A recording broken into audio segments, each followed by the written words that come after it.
Thank you all for being here, and I apologize for the delay. Obviously, the legislature, while the session's done, the interim apparently has started right away, and an impromptu meeting was scheduled. So hopefully Minority Leader Sesso from the Senate will be able to make it up here before we're done. 4 months ago, I stood before and gave a floor speech on the House floor.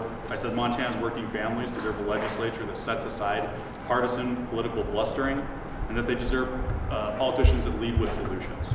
I promised that House Democrats and Senate Democrats would roll up our sleeves and get to work without an ego and without political games. We knew that government shouldn't be run like a reality TV show, and I think we accomplished that goal. Today, I'm proud to say that we delivered. We sat down at the table, we worked hard, and we delivered all the solutions that we put out as priorities for the people of Montana. One of our number one priorities was fighting for health care for people of Montana. Successfully, we know 1 in 10 Montanans came into this session concerned, not knowing what was going to happen with their health care through Medicaid expansion. We worked across the aisle. We worked diligently day in and night with the sponsor of we first brought a bill, but the sponsor of a bill that initially did a lot of harm for the people of Montana. Democrats stood up to that, and we said, if we're going to pass something, it's going to be on our terms, and we're going to pass something that works and does less harm, and we got that done.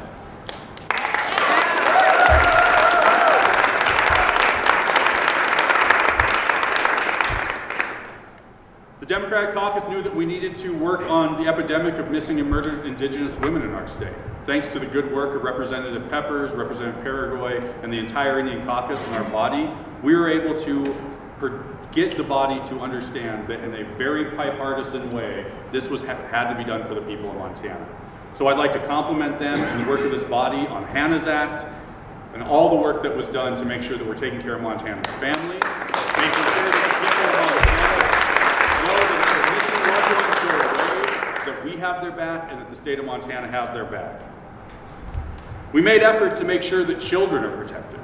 We know that there's been things going on across the state, specifically in eastern Montana, that have happened that have been disgusting, and we put children in the state and people in the state in a position where they didn't feel like they had an out. We've done what we could this session to fix that. We were looking out for the citizens that said, you can't put a clock on justice.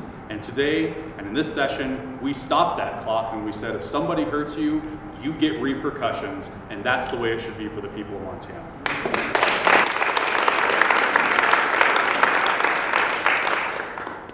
Although we accomplished a lot, I'd be remiss if I didn't mention the things that we didn't accomplish. And we didn't accomplish those because we don't have enough votes to get that done. And after the end of the day, we can bring as many people to the table as possible. But if people are not willing to prioritize what's important to the people of Montana at times, we have a problem in our state. And I hope in legislatures in the future they fix that. To my heart, which a lot of the folks in this room understand, we weren't able to get done the preschool programs. And in fact, not only were we able to expand those programs, we actually left upwards of 1,500 student positions, 100 classrooms, 77 employees outright, and upwards of 37 teachers out in the dust. Those are students that don't have a place to go for preschool next year. Those are families that now have to come up with another solution to make sure that their students, their children, and their families are getting off on the best foot in their lives. That's gross, and what's happened this session was wrong, and that needs to be fixed as soon as possible. Other things that we didn't accomplish, we didn't actually fix what we needed to happen with a fair tax system. I think Democrats brought proposals and proposed ideas that would have been very smart, and they were common sense solutions for the people of Montana. We fought like heck to even get across an investor fee situation that hadn't been adjusted in 20 years or more, to something that even today, I'm not sure if we couldn't have done better to get more out of that. We have to adjust what's going on with our revenues in the state. We have to adjust it because the people of Montana deserve for the programs that they demand of their taxpayer dollars to be spent on to be funded.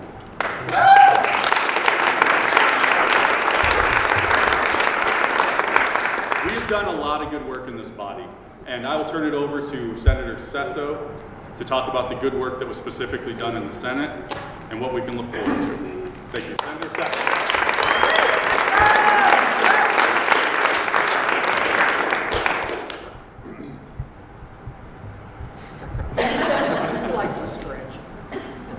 Good afternoon. It's a pleasure to stand with my crew and the House members and the Senate members who have worked so hard for 87 days, give or take. And it's a little bittersweet leaving. We've grown together and got a lot done together and worked hard on behalf of the people of Montana together. And going home and rejoining with our communities is just it's a pleasure for all of us, but we'll miss each other in leaving. The session, I think, was generally successful for the people of Montana and the constituents in all of our districts.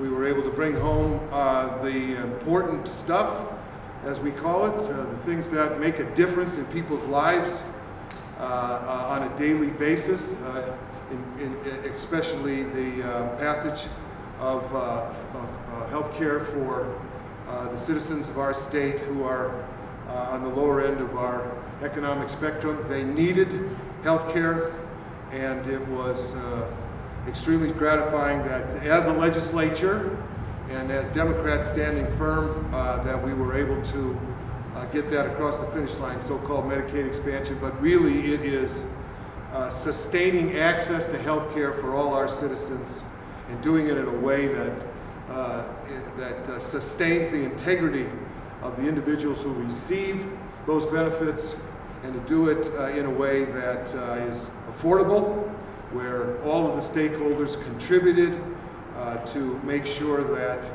the delivery of that program would not unduly strap the state budget, nor raise taxes on the citizens of the state. That was the mandate when we came in, and we are so pleased to have accomplished that goal.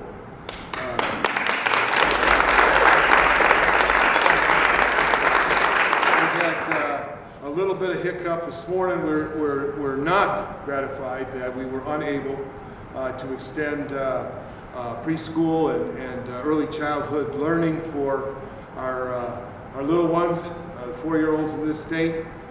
We will be back at that in earnest next time and make sure that we can get over the finish line a very important program that pays dividends for our citizens long into the future.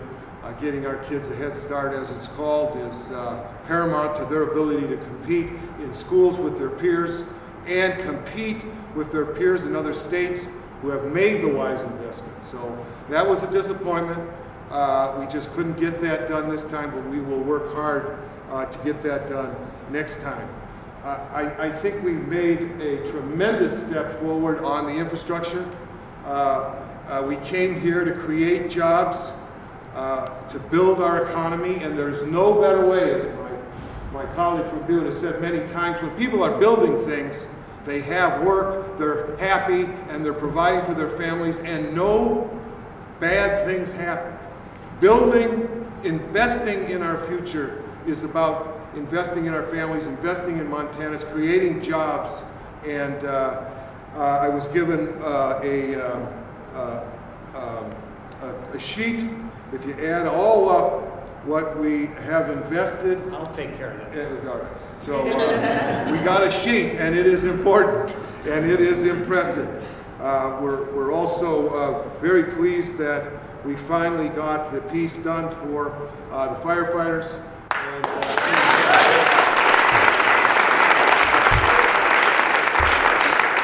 about that, we took care of that murdered and missing Indigenous women. Very important. And we have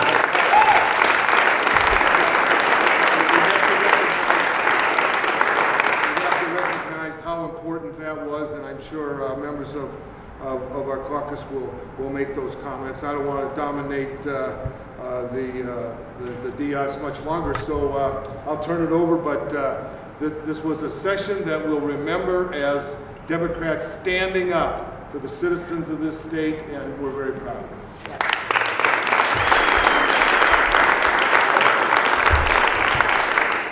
Infrastructure, 66 legislation is going to go down in history for infrastructure. The paper I have in my hand is $2.7 billion of infrastructure which we passed. Romney Hall, off the table. Museum, off the table. Great Falls Dental Care off the table. And every project in Montana being built in this bill as I speak. Every engineering company going to work, it's out there. Every contractor out there bidding. And guess what? Every lunch bucket guy packing has got a job for the next couple of years. We're going to be building all over the state. This is the biggest deal in the state of Montana. This will change the economy of Montana for the next 2 years.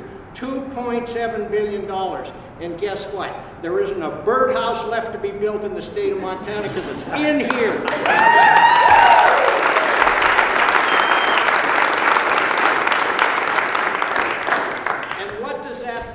That does change the dynamic. And the other thing I think the 66 legislature is going to remember for, in the bills that were passed in a cooperative effort between Republicans and Democrats, change the way we bond. So the next governor comes in, he puts his list up there, we look at the graph, we see how much money we have, and you pick the projects.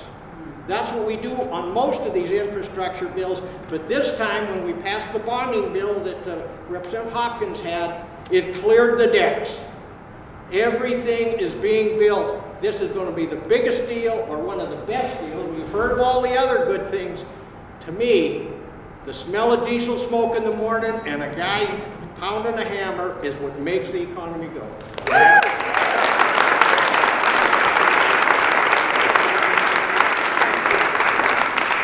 So with that in closing, I guess I'd be also remiss if I didn't point out, whether it be presumptive for firefighters, whether it was Medicaid, whether it was getting the infrastructure package done, whether it was a pay plan for our state employees that honors the work they do.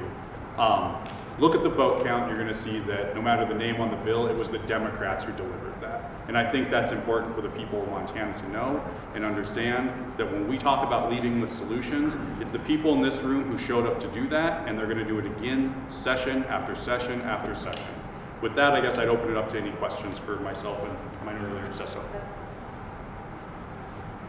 I think the Democratic Caucus strategy might change, or what might be accomplished if the Republican government next time. Nobody can hear you. Just wondering about the strategy of the Democratic Caucus and the chance of this Republican government next time around. We don't think that way. I think the chances of there being a Republican governor are no more or less than there's going to be another Democratic governor. We've held the State House for 16 years. I don't see any reason why that's going to change. To the extent it changes, then maybe the tide will turn and the legislature will be in the majority. Until we see those votes counted, I think that's pure speculation. I would also add on that being in the minority means, and I've said this to all of you before, every bill we pass is a bipartisan bill. And I think the fact that we're able to get that done in a bipartisan way means our compromises and our solutions make sense, and they make sense for the people of Montana, and they make sense no matter what your political party is. And we're going to continue to bring those no matter who has the second floor. Great.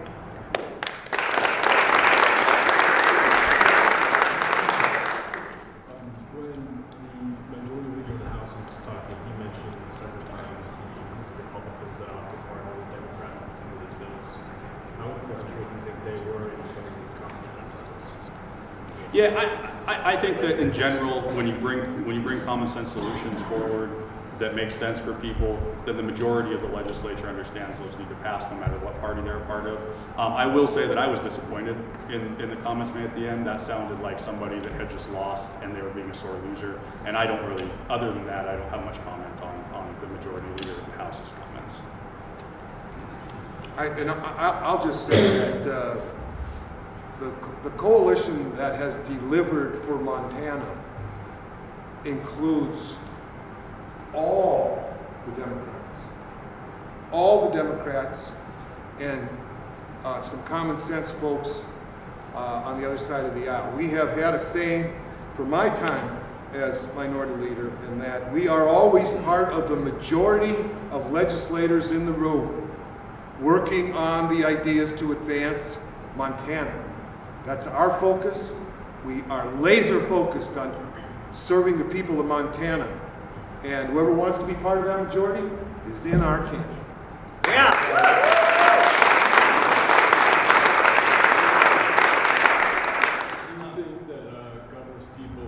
potential plans for 2020 influence Tim's participation in the legislature is negotiating?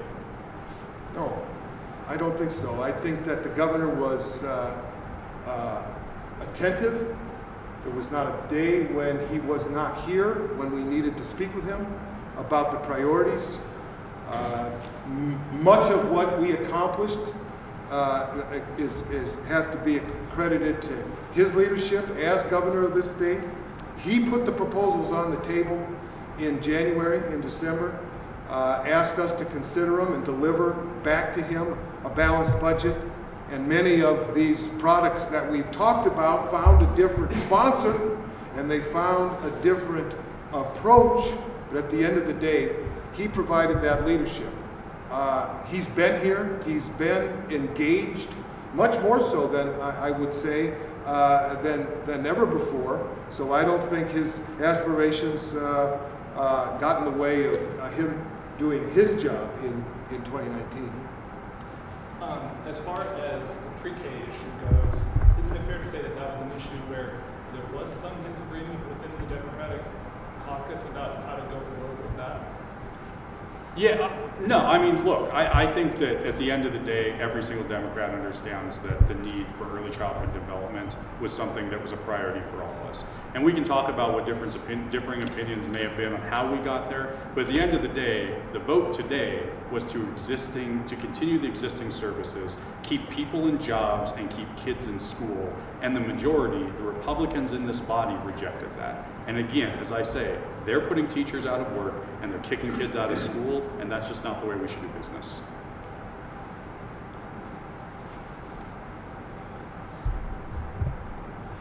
This is for both of you. Can you talk a little bit about how you work with the Solutions Caucus this session? Well, when you say Solutions Caucus, I'm not going to say that doesn't include everybody in this room. I think that the relationships we've built with members of the Republican Party who are, as I mentioned earlier, just as interested in the future of Montana and the Montanans we serve are part of the team.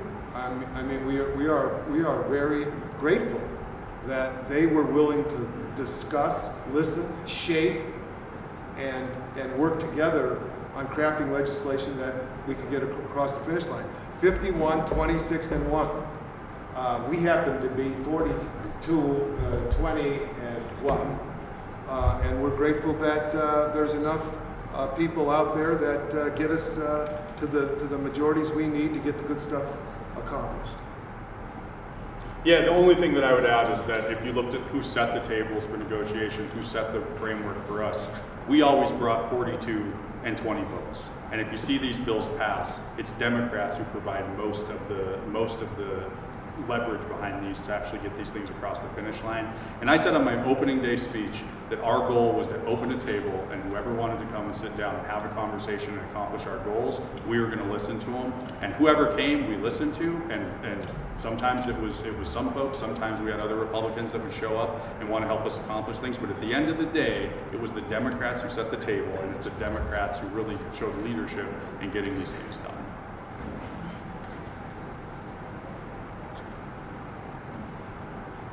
Anything else? If there aren't any questions, so I'd like to talk about, no.